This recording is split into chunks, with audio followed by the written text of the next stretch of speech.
საჯაახსრულების დეპარტამენტის ხელმძღვანელი თანამდებობიდან გადადგა პოსტიდან წასვლას დიმიტრი დარბაისელი თანამშრომლებზე გაცემულ პრემიების სკანდალს უკავშირებს. განსხვავებული პოზიციები აქვთ გეგუთის კოლონიაში გარდაცვლილი ბათუმელი პატიმრების მშობლებს. ისინი დარბაისელის სამსახურიდან წასვლას მათი ოჯახების ტრაგედიას უკავშირებენ. დარბაისელის პასუხისგებაში მიცემას ითხოვს ლალი მოროშკინას, რომელიც მისი მრჩეველის თანამდებობიდან რამდენიმე დღის წინ დაითხოვეს.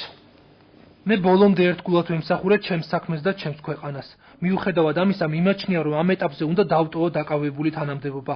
მე ვრჩები ერთგული ჩემი ქვეყნის და ჩემი საქმის. საჯაახსრულების დეპარტამენტის თავმჯდომარემ თანამდებობიდან წასვლის მიზეზი ოფიციალურ განცხადებაში განმარტა. დიმიტრი დარბაისელი გადაწყვეტილებას თანამშრომლებისთვის გაცემულ პრემიებს უკავშირებს. პრემიერ-მინისტრმა ყოფილ თავმჯდომარეს ნაბიჯი მოუწონა და გაწეული საქმიანობისთვის მადლობაც გადაუხადა, რასაც არაერთგვაროვანი რეაქცია მოჰყვა. Absolutურად მიუღებელია და შეურაცხმყოფელია ხელისუფლების განცხადება, რომ მადლობა უნდა გადაუხადოთ თურმე დარბაისელს იმისათვის, რომ აი სიღატაკის მყოფ ქვეყანაში 40,000 ლარი მიიღო, იმიტომ რომ თურმე დღე და გამუშაობდა, ესე იგი სხვა მინისტრები არ მუშაობენ ასე გამოდის, ხო? და თურმე ციხე დაალაგა. მე შემიძლია ბათუმის ფაქტი მაგალითი მოვიყვანო. ერთი კვირის განმავლობაში ერთი და იგივე ქალაქიდან ორი პატიმარი გარდაიცვალა. გარდაცვლილი ბათუმელი პატიმრების ოჯახის წევრები დიმიტრი დარბაისელის სისხლის სამართლის პასუხისმგებლობაზე საუბრობენ. ისინი გაცემული პრემიების მოტივით პოსტის დატოვების ვერსიას ეჭვით უყურებენ და თანამდებობიდან წასვლის გადაწყვეტილებას პატიმრების გეგუთის ციხეში გარდაცვალების საქმეს უკავშირებენ. პრემიების გამო დიმიტრი დარბაისელის განთავისუფლება ნამდვილად არ მოხდებოდა თუ არა ის გასაჯაროებული ფაქტები, რაც საზოგადოებისთვის გახდა ცნობილი სულ რაღაც 2-3 დღის წინ.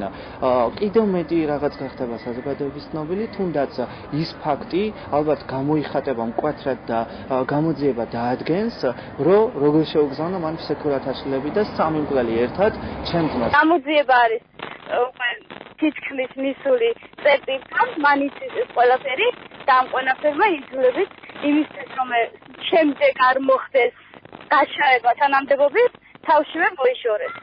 ლალი მოროშკინა, რომელიც დიმიტრი დარბაისელმა მრჩევლის პოზიციიდან რამდენიმე დღის წინ დაითხოვა, ყოფილი ხელმძღვანელის განცხადებას ცინიკურს უწოდებს და მისი სამართლებრივი პასუხისმგებლობის საკითხს აყენებს.